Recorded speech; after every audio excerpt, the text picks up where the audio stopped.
Okay, welcome everyone to October Plot Night. So we've got a very packed schedule this evening, which hopefully you'll all very much enjoy. So we're going to start off this evening with Cyrus giving a talk on Striated Pardalotes. Here somewhere, I can't see it right here. Okay. Then we've got our main speakers, who are Liz Crawford and Chris Herbert, and going to talk about birds under sail, about their adventures on their boat. Cyrus, would you like to come forward? The bird I've chosen is the Striated Pardalote. The reason I've chosen this bird is just because there's not a lot known about it. You often hear them but don't see them, and so I'll try and let people know more about this bird.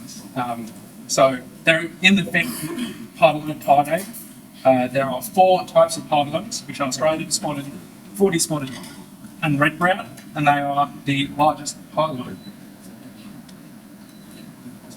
I will go into the families more, just because there are photos and diagrams which will be easier to comprehend, I guess.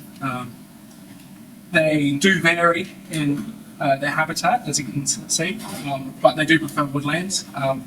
Very rarely found on the ground or in small shrubs. They prefer to stay up high, and that is mainly for the black-headed family, the tropical zones. And the striated group is found throughout New South Wales. Habitat mainly arboreal and affected by logging.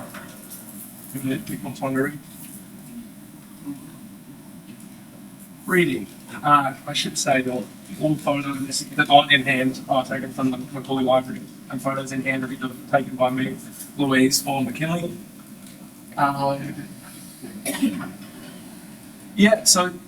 Like I said, there's not exactly tons known about their movements, but there's been a lot of studies done specifically on the Striatus subspecies in Tasmania on breeding within their nesting. The ones in Tasmania tend to burrow underground, whereas the ones in Queensland, the black-headed group, will go into hollows. So that's where that ties in, banded birds, because most studies are done in Tasmania. Nothing done on roosting. So they're both groups of subspecies. If people didn't have a chance to read this, the Striatus compared to the black-headed. The Striatus, the Tassies, they are in groups, whereas the black-headed, which included the 2 beginning with M and the 1 beginning with U, because I don't want to try and pronounce that, they're more isolated, which for under one species is pretty unique. I've put an example there because I'm going to give you an example of what they do. So it has been reported that before trying nesting sites, what they will do is they will open their wings halfway and their tail fully, and they will kind of show off to each other before inspecting nesting sites, and they will semi-vibrate their wings as well, and bring it on. Visual info. They are not sexually dimorphic. The black-headed subspecies, the ones without striations on their crown, you can tell the difference in species because they have a greyer head, which is there, and both sexes incubate, which doesn't help when banding. Calls. So, for anyone who knows what a striated pardalote sounds like, it doesn't necessarily sound like that, but that's broken down on sonograms because there's a lot that the imagery doesn't pick up on. Generally, when you hear a striated pardalote, it's 2 or 3, should I say in this area at least, it's 2 or 3 notes, whereas it will vary a lot in Queensland. You can look up those calls on your own time. And arthropods, so mainly insects, the subspecies. So, I thought I'd give you the information first before showing you subspecies, because that information mainly applies to all of them, and I said if it doesn't apply to all of them. So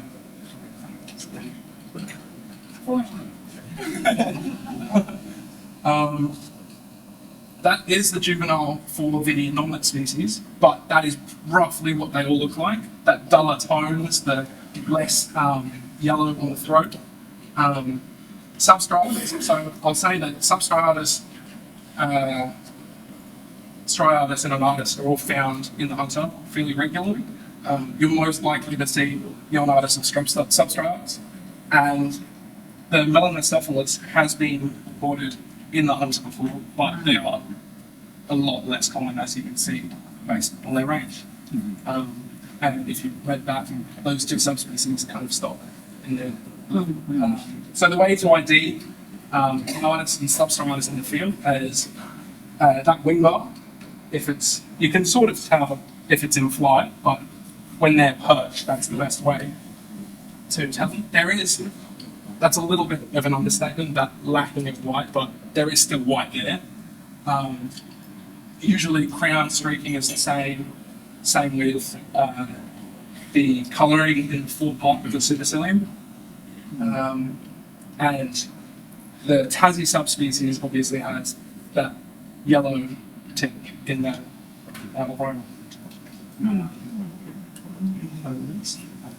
In the rufusine that you can see here is throughout all of them, except for the black-headed. Can everyone hear me? So I will keep coming back to this slide. There are only 2 or 3 more slides, but as a reference point, I will come back to this so you can visualize it. They're birds in the hand.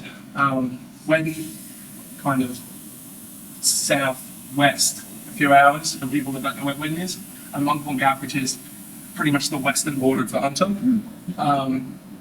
So it's all taken by McKinley. So the onitis, what I was saying about that white in the wing, you can see it clearly. Can you see? Oh, yeah. Anyway, there's less there. The colouring tip changes between red and orange. That isn't an indicator for the subspecies, but it just changes with the birds. Same with that colouring there. You might see that and think, oh, that's this subspecies, but it generally varies through different subspecies. That Tasmanian bird is a younger bird. That is the only photo I find. But yeah, you can still tell for the purpose of the wing, it's very different. I'll read out about distribution for these birds. And so substriatus, broad white stripe. Substriatus. Considered the resident in the southern range, though part of some populations live north and inland in winter. Resident or present throughout the year, round and dry parts and upper reaches of the hunter are also said to be partial nomad. Onitis is sedentary and also a resident in the hunter. And the striatus, because they're from Tasmania, they are migratory. And they breed in Tasmania, and in spring, most of the populations migrate to the mainland of Australia. What to look for? Mentioned about that wing spot. That is probably the easiest thing to identify, unless obviously it is the onitis and substriatus when they're the same colour. That's when you look for the white stripe and the outer primaries. I haven't mentioned about the call before, but they do vary in the subspecies. You can pinpoint the different calls within subspecies. And the crown striations is mainly to compare it to the black-headed subspecies from Queensland, where they are missing crown striations altogether. There you go. That's just a comparative spot. Thank you, Cyrus.